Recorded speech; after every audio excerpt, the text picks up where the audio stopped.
Meu nome é Celito Córdova, eu sou trabalhador voluntário do CAEB, Centro Assistencial Eurípides Barçanufo, de Jaraguá do Sul, e vou apresentar para vocês uma palestra que eu proferi no dia 10 de março deste ano, 2020, no CAEB, falando sobre a origem das doenças, a origem das dores, a origem das aflições.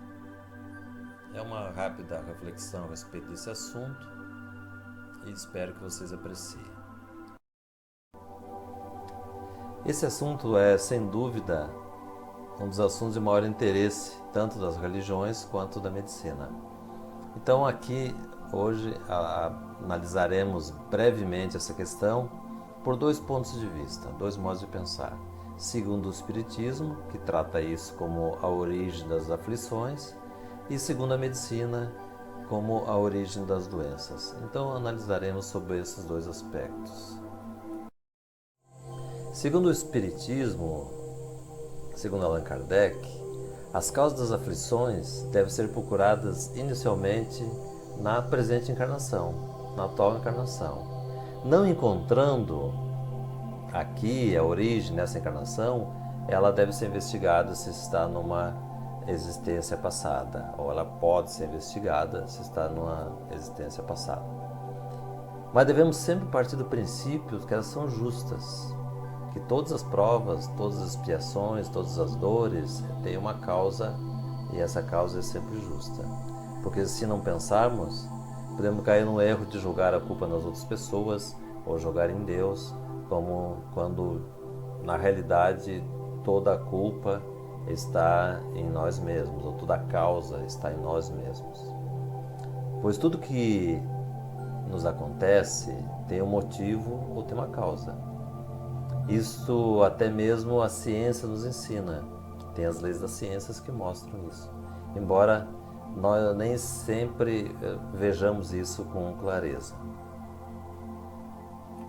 Devemos então refletir sobre o sofrimento que nos aflige, fazendo algumas indagações a respeito. Por exemplo, se estou com anemia, deveria me perguntar, será que me descuidei da alimentação? Ou no caso de algum filho entrar pelo caminho do vício, será que lhe dei a devida educação? Tive os cuidados necessários para com esse menino? No caso de uma briga em família, uma briga entre amigos, será que eu não fui injusto para com essa ou aquela pessoa? Será que eu agi com justiça? Podemos então pensar, se eu tivesse feito isso, se não tivesse feito aquilo, talvez eu não estivesse em tal situação. Allan Kardec nos recomenda refletir nesse sentido. A doutrina espírita explica que tudo que acontece de bom ou de ruim tem uma causa na sua origem. Pois nada acontece ao acaso, nada acontece sem que tenha uma causa, tenha uma origem. Mas e quando não conseguimos encontrar a causa de uma grave aflição, de uma dor, de uma doença? Bom, não encontrando uma resposta satisfatória na presente encarnação, devemos nos reportar a encarnações passadas, a vidas passadas.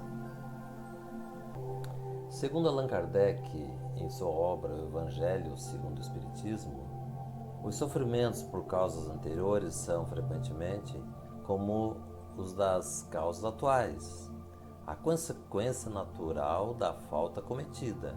Quer dizer, por uma questão de justiça divina rigorosa, o homem suporta o que fez os outros suportarem. Se foi duro e desumano, ele poderá ser, a seu turno, tratado duramente e com desumanidade. Se foi orgulhoso, poderá nascer em uma condição humilhante. Se foi avarento, egoísta, ou se fez mau uso da fortuna, poderá ser privado do necessário. Se for mau filho, poderá sofrer com os próprios filhos, e assim por diante. Ou seja, é a lei dos resgates, a lei da compensação das falhas, a lei da reparação das falhas, ou a lei do karma. Portanto, a regra básica é a seguinte: devemos procurar a origem dos males nessa atual encarnação. Não encontrando indícios na atual encarnação, podemos recorrer a técnicas e terapias apropriadas que permitem investigar vidas passadas. Por uma graça divina, temos o esquecimento do que vivemos em vidas passadas. Entretanto, em nosso subconsciente está tudo gravado e tais memórias podem ser acessadas com o auxílio de um terapeuta capacitado. Então vamos ver um exemplo para ilustrar como uma causa pode estar no presente, a presente encarnação, ou pode ser advinda de uma encarnação anterior. Então, uma pessoa está no elevador, tranquila, e subitamente começa a ficar ansiosa. E aí começa todo um processo. O coração dispara, não consegue respirar direito, o corpo fica tenso, fica lavado de suor. A sensação é de que vai morrer, ali naquele instante. Isso dura alguns minutos. Isso é chamado de crise de pânico. Então vamos apresentar duas situações, dois cenários possíveis. A primeira situação é que a pessoa vai realizar uma série de exames, como normalmente é feito, e nada de anormal é encontrado em seu organismo e na sua mente. Então são realizados exames de sangue, exames de laboratório, aqueles exames de imagem e nada é encontrado. A pessoa consulta um psicólogo ou um parapsicólogo e esse descobre tratar-se de um trauma de infância. Por exemplo, quando ficou preso em um determinado local, em um determinado ambiente, e agora, depois de adulto, ao se ver num local parecido, as memórias disparam e o processo de pânico se instala. Então, a causa, a origem da aflição, desse problema, está na atual encarnação. Isso pode ser, inclusive, um problema de fase intrauterina, né? A mãe passou por essa situação dessa, teve um grande susto, e isso ficou gravado no inconsciente do feto, que depois de adulto teve essa manifestação e agora tem essas crises de pânico.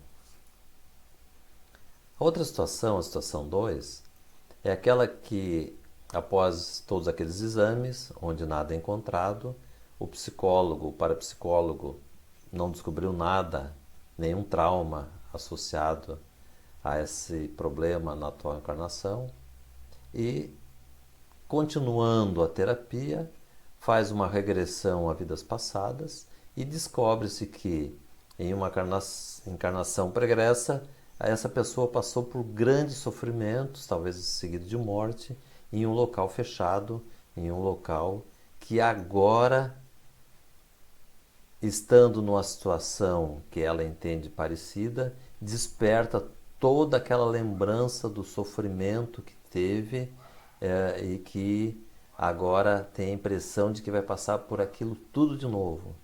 É onde vem o pânico, o medo da morte. Então, nesse caso, a origem da aflição está naquela encarnação passada, naquela vida passada. Em ambos os casos, um terapeuta competente deverá resolver esse problema sem maiores dificuldades. Existem outras doenças que a medicina também não consegue encontrar a origem depois de realizar exames e tudo mais, como no exemplo que nós demos, e a origem pode sim estar também em uma vida passada, uma vida pregressa. E a literatura espírita é rica em casos de traumas, doenças, problemas de relacionamentos, problemas familiares, brigas, vinganças, etc., cuja origem está em vidas passadas. Então, procure aí literatura espírita, que você vai encontrar um vasto campo de estudos. Muitas religiões indianas, como o budismo, chamam essas aflições de karma. Tanto o Espiritismo quanto os indianos afirmam que os karmas são uma oportunidade que Deus, pelo seu absoluto amor por todos nós, nos dá para repararmos nossas ações equivocadas do passado, através da prática do bem, através da prática da caridade. Pois todos esses problemas que nós trouxemos de vidas anteriores, eles são atribuídos a erros que nós cometemos no passado. Bom, vejamos agora o que a medicina fala sobre a origem das doenças. Segundo a medicina, a doença é um sinal de desequilíbrio no nosso organismo. Se negligenciarmos da alimentação, teremos problemas de peso, problemas cardiovasculares, anemias, etc. Se negligenciarmos dos cuidados do corpo, teremos dores nas articulações, na coluna, nas costas, etc. Se descuidarmos da mente, teremos problemas de memória, de lucidez, sanidade mental, etc. Segundo dados da medicina, cerca de 80% das doenças ou mais são de origem psicossomáticas, isso é, se originam na psique, na mente, na cabeça, nos pensamentos e se refletem no soma, no corpo.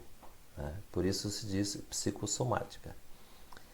Para compreendermos melhor, vamos ter que entender como as nossas emoções e sentimentos podem se transformar em doenças, pode causar doenças e dores. Para isso, vamos procurar entender um pouco sobre as glândulas que produzem hormônios e outras substâncias dispensáveis para a nossa saúde.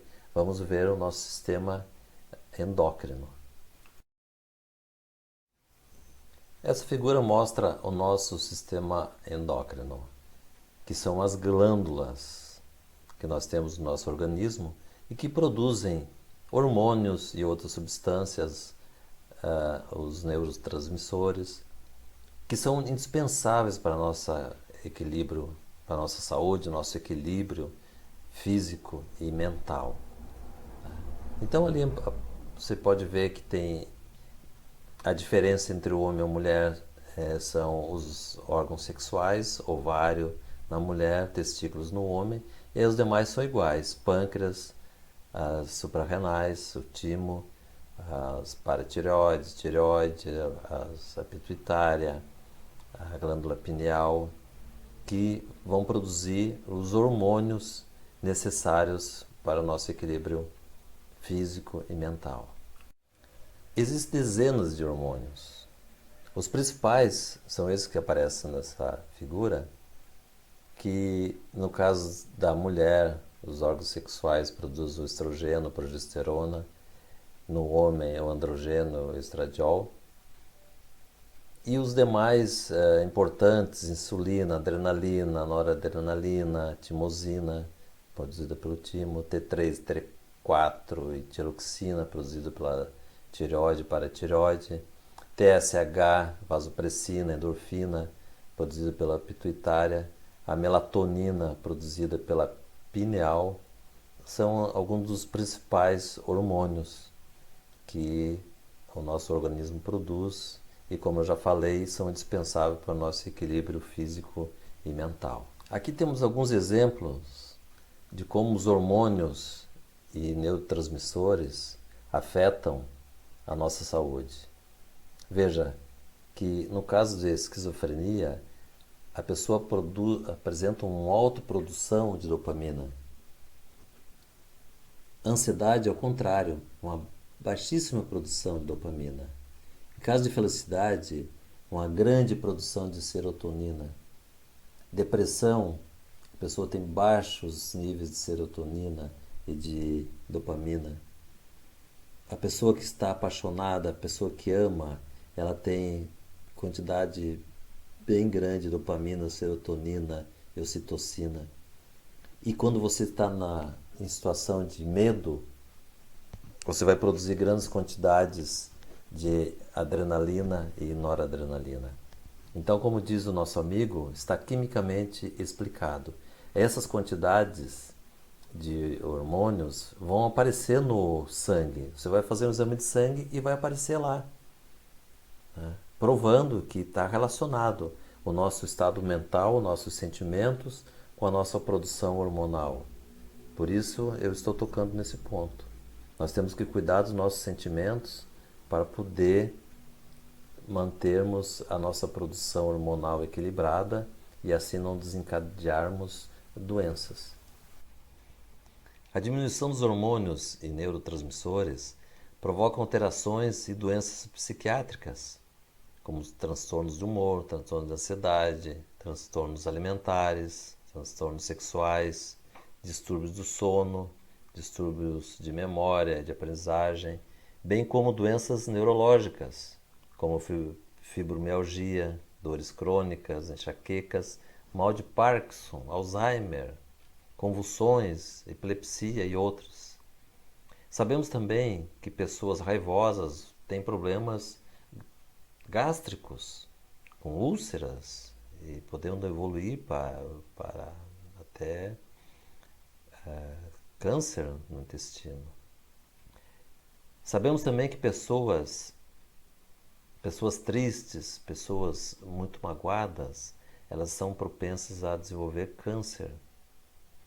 Então, é uma prova que os nossos estados mentais, a nossa forma de encarar a vida, de como sentimos as coisas, de como guardamos sentimentos de mágoa, de rancor, de raiva, afetam diretamente a nossa saúde.